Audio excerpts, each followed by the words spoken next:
On the third week of Advent, we light the joy candle. Instead of your shame, you will receive a double portion, and instead of disgrace, you will rejoice in your inheritance.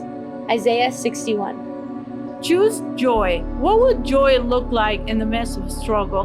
When things are not great and I am not doing okay, how do I find joy in that moment? It is an easy thing to confuse joy with happiness, but joy, it's a fuller spiritual meaning, involves a deep-rooted, inspired contentment that leads to hope. The prophet Isaiah, in his vision, sees the mountain, the Lord's temple being established and all the nations streaming to it.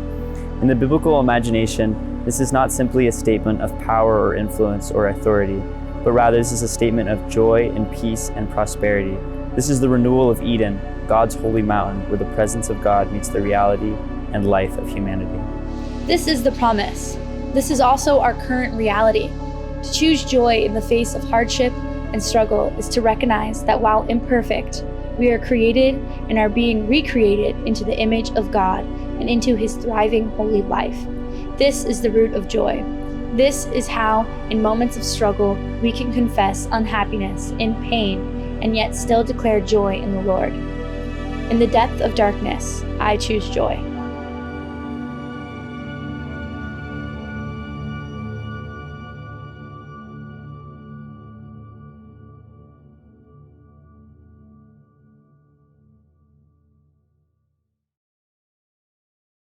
Hey, Anchor Community, Pastor Bryan, and we are continuing in this Advent teaching series, Anticipation. And today we are talking about what it looks like to cultivate anticipation, cultivating anticipation. Candace and I, my wife, we've been watching Hawkeye lately. I don't know if you've gotten into it. You should. It's amazing. Obviously, if you don't know, Marvel character, Disney Plus, and there's this terrible thing though that happens at the end of every Hawkeye episode. It ends. It ends. And it's like we're wanting to watch another episode. Candace and I, maybe we've been formed too much by Netflix philosophy where there's a series that's just dumped and then you can binge all of it. I mean, we try to not be total bingers, but oftentimes we're 3 episodes and then we'll say, yeah, I probably should go to bed. But Disney Plus has mastered the art of anticipation. 1 episode, 1 week, and they make it so you want more. I'm going through the credits at the end thinking there has to be some type of teaser. There has to be something. That's what Marvel does, but there isn't. There's just really long credits. They've mastered the art of anticipation, forcing me to want to watch another episode. Anticipation. To assume, to await, to count on, to forecast, to foresee, to prepare for, to see, to conjecture, to divine, to entertain, to figure, to foretell, to prognosticate, to prophesy, to suppose, to visualize, to wait, bargain for, be afraid of, sometimes count chickens, cross the bridge, foretaste, have a hunch, hope for, jump the gun, look for, look forward to, plan, pre-vision, promise oneself, see coming, see in the cards, wait for, anticipate. You know that feeling. In fact, I think anything significant that shows up on your calendar, you anticipate that. I think the big thing right now in our home is Christmas. I think we have 3 or 4 Advent calendars of various types. I remember when I, was young and there was only one type of Advent calendar and it was terrible chocolate and you didn't even necessarily, some of you might have, you didn't even want to open another door because you tasted the chocolate like, this isn't actually even that good. And then the next day you forgot and you had it again. But now our kids got Lego Advent calendars and Marvel comic Advent calendars. And we try to bring into some some actual Bible Advent calendar stuff too. And so we got all sorts of ways that we are anticipating right now. And I'm sure you do in your home, whether you have kids or whether you are by yourself in your home or whether you have roommates. I know that you probably have some form of anticipation going on as you look towards Christmas. But there's other types of anticipation you may be feeling that we've felt, that I've felt, that most of us feel like the first date, right? Sweaty palms, quick breaths. Is that the car pulling up? Is that them walking in? Or maybe if you're in high school, like prom or Tolo, and you're like, finally the person that I want to go with, I'm going with, and anticipation. Or sometimes it's anticipating an email or a letter. How many times have you hit refresh in that scenario? How many times have you checked the tracking and you're at work and you see it's been delivered and you're like, anticipation, right? For Jesus followers, like we ultimately, like the ultimate anticipation we have is we're looking forward to Jesus returning. So he brings perfect peace and renews all things. Like that's our ultimate anticipation for Jesus followers. We look forward to there's no more sin, there's no more injustice, there's no more pain, there's no more death, there's no more weeping. That's like what we anticipate. And sometimes it feels so distant, it's hard to relate to, but like that's our core anticipation. But anticipation marks all of our lives, every human's life. We anticipate. In fact, I would say the second kind of like element of this is that we cannot live without experiencing anticipation. And sometimes in our lives, if we are honest, anticipation gives way to angst. Angst. These are kind of like twin realities. Sometimes anticipation in our everyday life, common to all of humanity, gives way to angst. You know, angst, that face palm frustration. When something happens, something hits that isn't what you want to hit, the anticipation gives way to the thing you weren't wanting to anticipate, or maybe even you were in a negative anticipation, anticipating the dreaded thing, and there it happens, angst. And one thing we say here at Anchor is like angst is normal. It's actually just as normal as anticipation. It's like, it's normal. So the question is, like, what do we do with angst? How do we cultivate anticipation in a world where angst is normal? This term I want to pass on to us today is we're calling holy angst. Holy angst. And whereas angst can weaken our joy, livelihood, and our faith in Jesus, holy angst strengthens our joy, livelihood, and faith in Jesus. And so we're to understand what holy angst is more clearly, we're going to be looking at Daniel chapter 9. We're going to have it on the screen, and we're going to be looking at just the first two verses at the beginning. We'll be going through the rest of it, throughout the rest of the teaching. And just to set the stage, Daniel is living in Babylon. Now, Babylon is not his like hometown.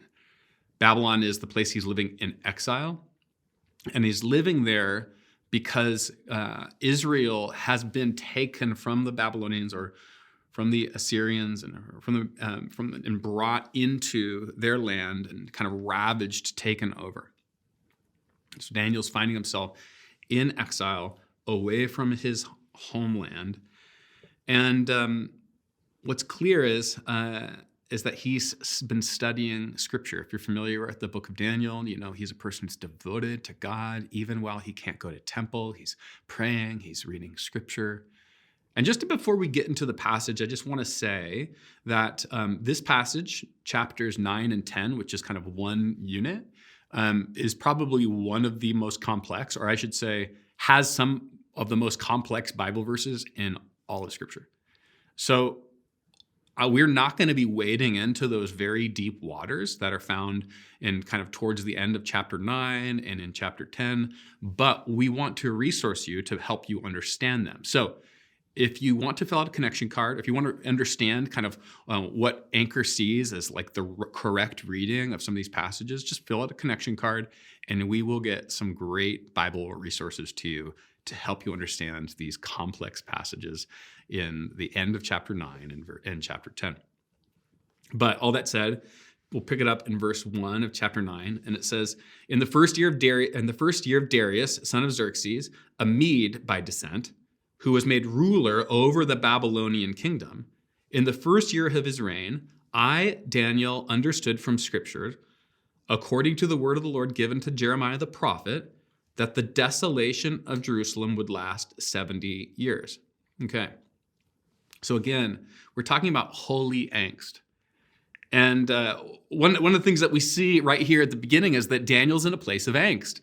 He's away from his homeland. He's not in a comfortable, easygoing situation. Not only does he not know, like it's all of his favorites or his favorite restaurants or the place that dad would used to talk about, like that's not like where he's at. It's in a foreign land. And oftentimes throughout his life, there's been people pushing against his faith and actually persecuting and critiquing him because of his faith in God. He's not in a comfortable place. You could say he's in a place of angst. But what he does there in this place of angst is he prays. And one of the first things that we see is that if we want angst to become holy angst, Daniel becomes a model. The first thing he does is he says, I, Daniel, understood from the scriptures according to the word of the Lord given to Jeremiah the prophet. The first thing he does is he seeks to understand.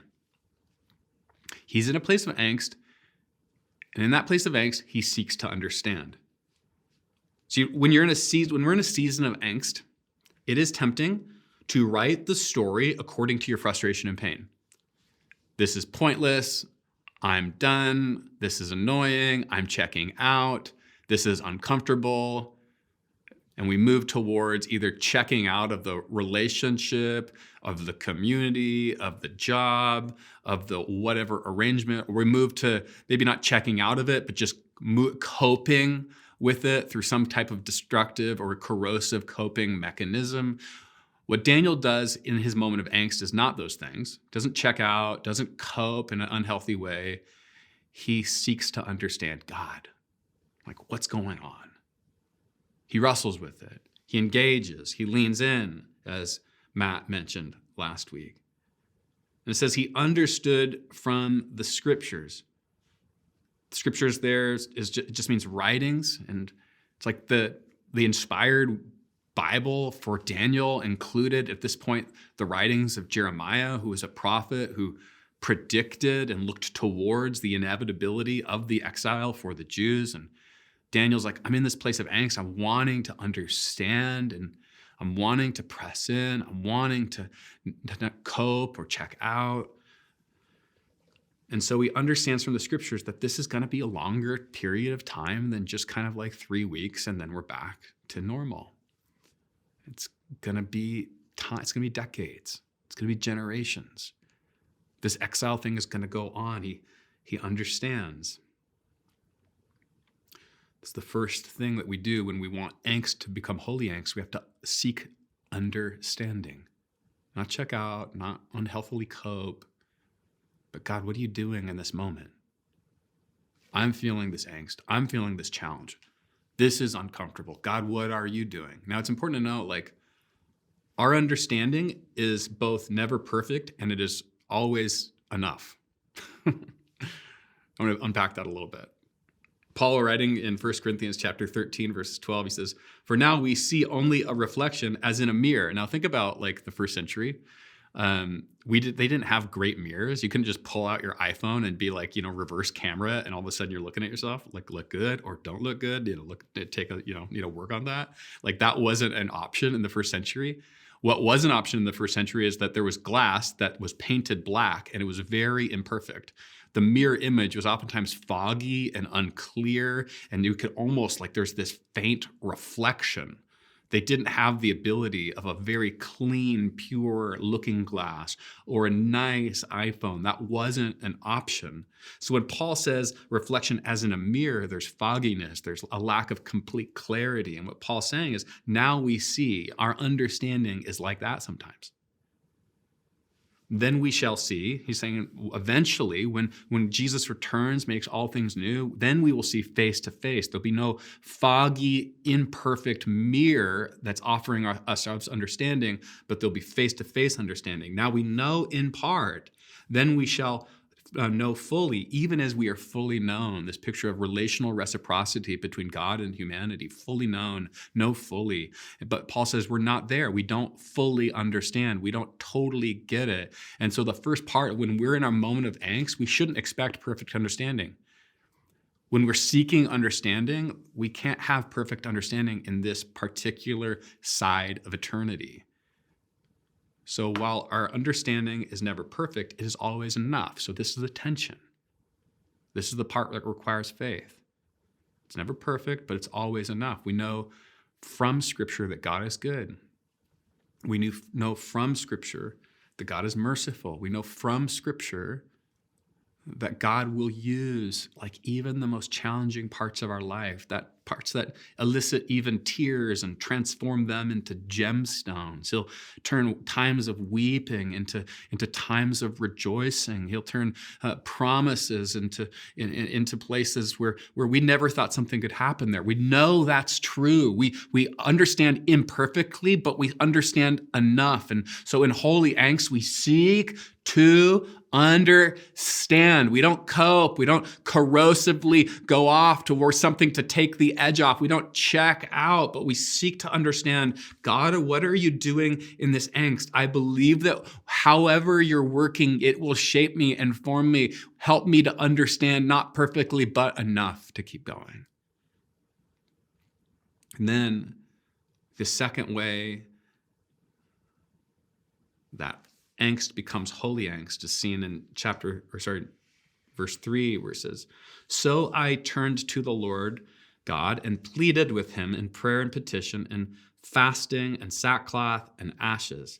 The Hebrew there for turn to the Lord is actually much more interesting than this translation. It literally means I set my face towards the Lord. Think about when something sets, when concrete sets, or when something you're baking sets.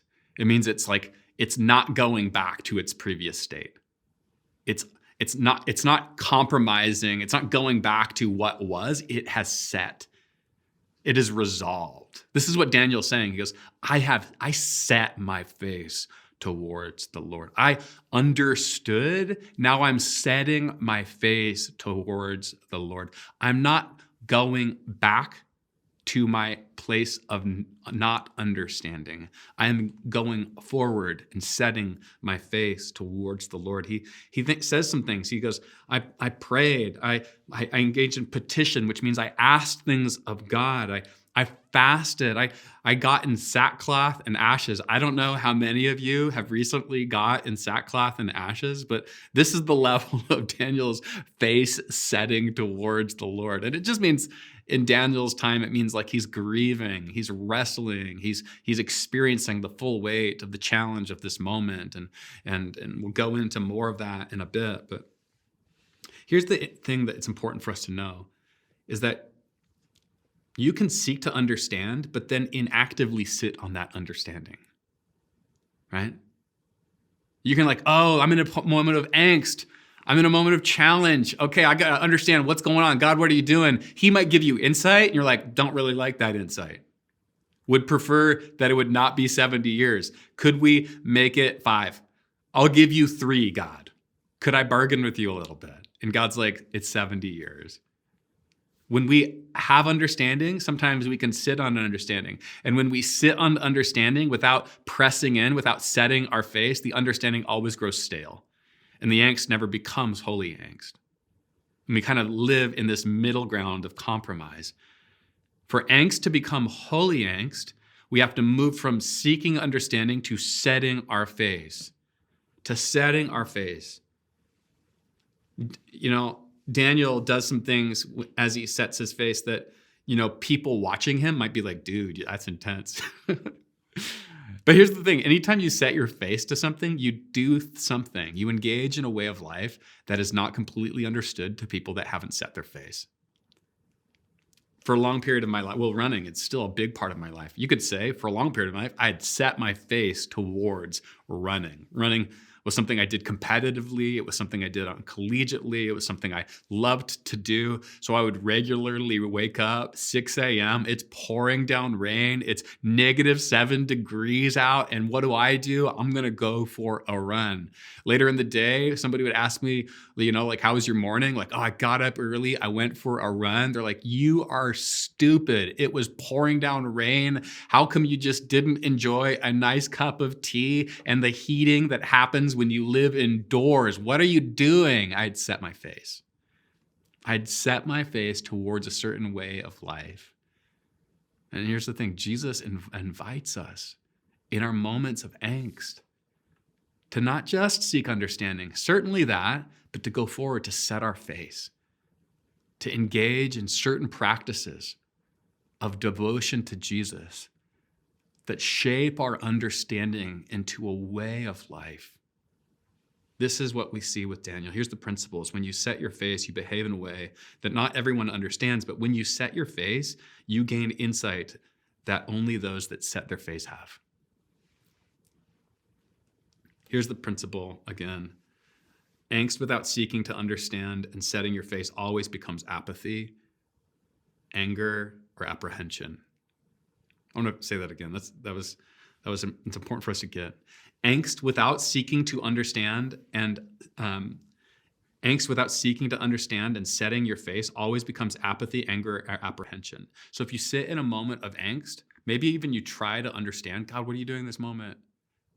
But you don't go forward to setting your face, it always becomes something, it never becomes holy angst.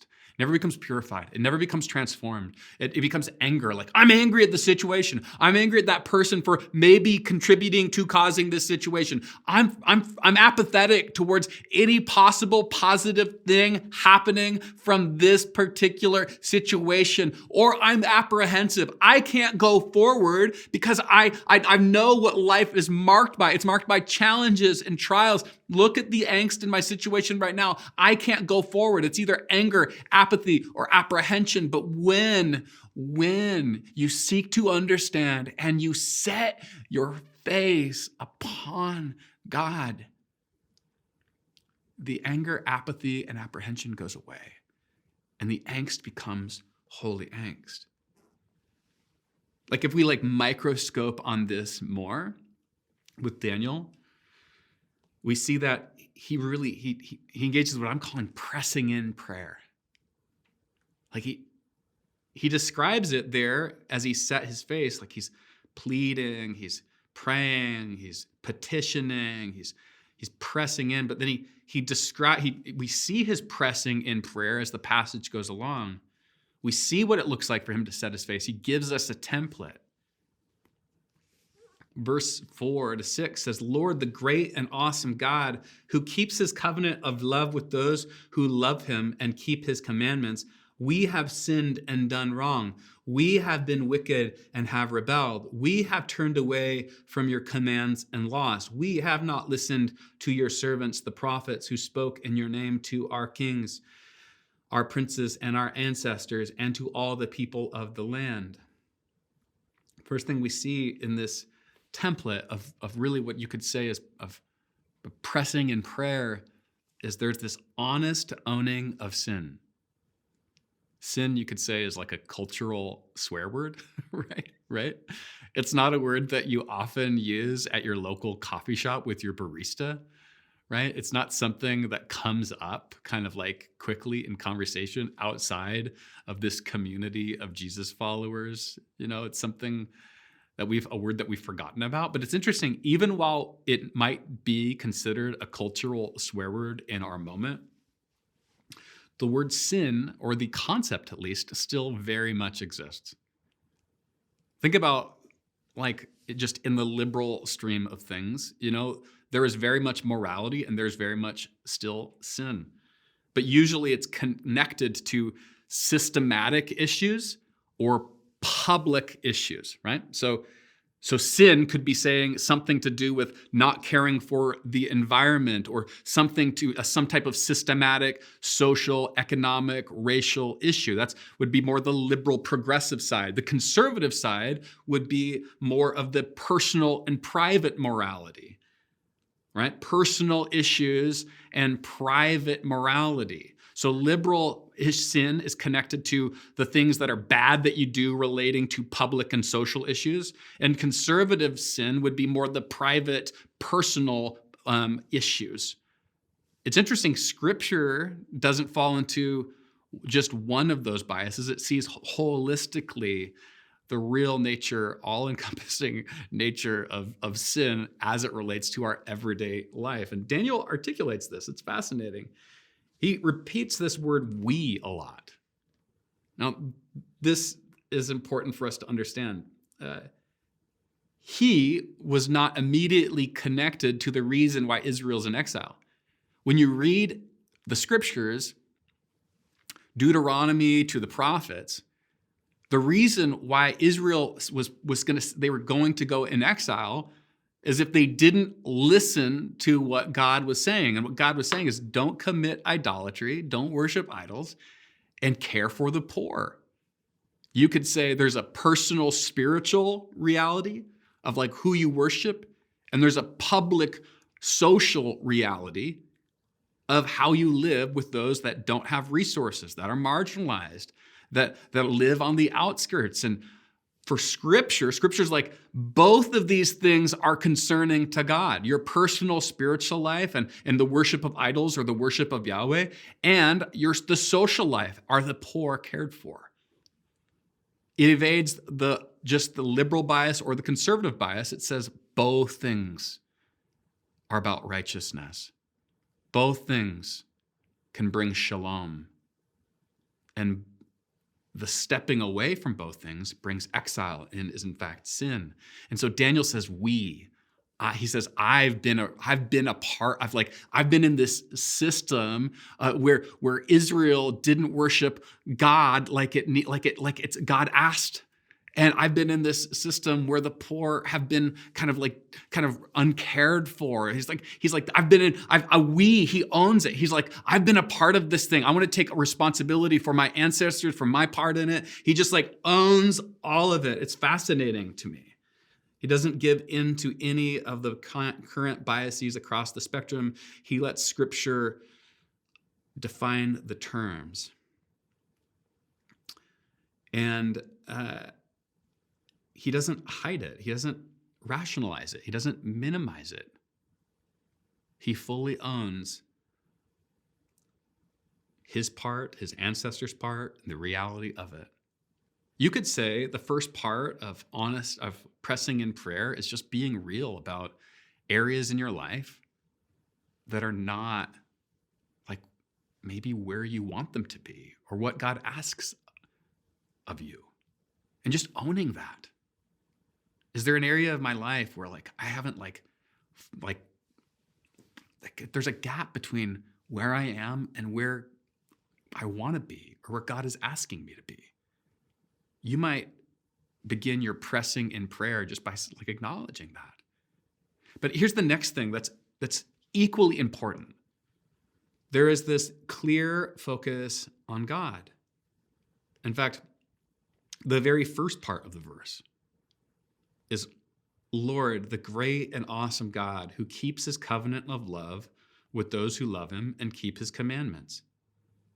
So on one hand, and as he goes on, there's this honest owning of sin that involves like public morality and private morality, involves the past, involves the present. He's just like, listen, I'm in this world that's been marked by sin, and here I am, God. It's painful. I'm a part of it. Here it is. Here's my honest owning of sin. But it's also, on the other hand, there's this clear focus on God. Here's the point. An honest owning of sin without clear focus on God becomes personally destructive and faith destroying. Rigid religiosity demands honest owning of sin and forgets to point out the grace and the power and the love and the mercy of Jesus that is always there for us at every point. Daniel holds these two things together. For him, pressing in prayer involves both these things. He says, Lord, the great and awesome God who keeps his covenant of love. What is the covenant of? It's of love with those who love him and keep his commands. As we keep going, there's a very long prayer, and I encourage you to take some time to read it in Daniel chapter 9. But all the way at the end, we see this third element of what we're calling pressing in prayer in verses 17 and 19, where it says, now, our God, hear the prayers and petitions of your servant. For your sake, Lord, look with favor on your desolate sanctuary. Give ear, our God, and hear. Open your eyes and see the desolation of the city that bears your name. We do not make requests of you because you are right. We are righteous, but because you are great mercy. Lord, listen, Lord, forgive, Lord, hear and act for your sake. My God, do not delay, because your city and your people bear your name. there is this third element of pressing in prayer, what I would call confident appeal. Confident appeal. Daniel is like, look at the audacity, you could say. Hear and act. He's commanding God. For your sake, my God, do not delay, because your city and your people bear your name. He says, give ear, open your eyes and see the desolation of the city that bears your name. He's not timid with regard to prayer. He's confidently approaching God, saying, hey, would you move? Would you act? As we're thinking about like holy angst and what it looks like to cultivate anticipation, like these three elements of pressing in prayer where you're honestly owning your junk. You're not minimizing it. You're not rationalizing it. You're not slipping into one bias on the left or one bias on the right. You're saying, here it is. I'm imperfect. Here's all of my junk. Here it is. And then you're saying, I know you're merciful. I know you're great. I know you're good. I know you see me not in light of my sin, but in light of what God has done in the person of Jesus. So that's where my hope is. God, would you act? God, would you move? Would you show up? Would you see what is happening here in this time of angst? So you might even write a prayer this morning where it begins like this. God, I confess. And just fill in the blank. And then the second line is, God, you are strong and you are kind. And you might spend some time filling in the blank of some more adjectives that describe God. Maybe it's an area where you're seeing him show up, or you're wanting him to show up. You're understanding who his character is. Just spend some time filling in some adjectives about God's character there. And then the third line is, God, would you move? And fill in the blank of where you desire God to show up. Here's the cool thing. Ultimately, our faith and our attention is aimed at one greater than Daniel. Daniel's a great example. Daniel's a fantastic picture here of what it looks like to move from a time of angst to holy angst, pressing in prayer, and in the process, like cultivating anticipation. But ultimately, our faith is aimed at one greater than Daniel. It's aimed at Jesus, who, like Daniel, experienced angst. You could say a lot of his life was characterized by angst. But pressed in. He pressed in. And whereas Daniel owned his sin, and his ancestors' sin, and was honest about it, Jesus bore our sin, all of our sin, everyone's, past, present, future, so that anyone that would come to him would be forgiven and experience relationship with the God known as Father, Son, and Holy Spirit in intimacy and relationship, and that anyone that approaches him would not be turned away, but be transformed into their true self, grow in their gifts, grow in their love, grow in their resolve, and cultivate an anticipation for how he might show up in your life. In fact, Romans 8:34 says that Jesus, right now, intercedes for us, which means that he's before the Father, before the whole host of heaven, saying, these ones are mine. Their sins are no longer counted against them. They're mine. So if you desire, whether for the first time or the 1,000th time, to say, Jesus, yes, that message, my life, know that before all of heaven, Jesus is saying, that one, she or he, they're mine.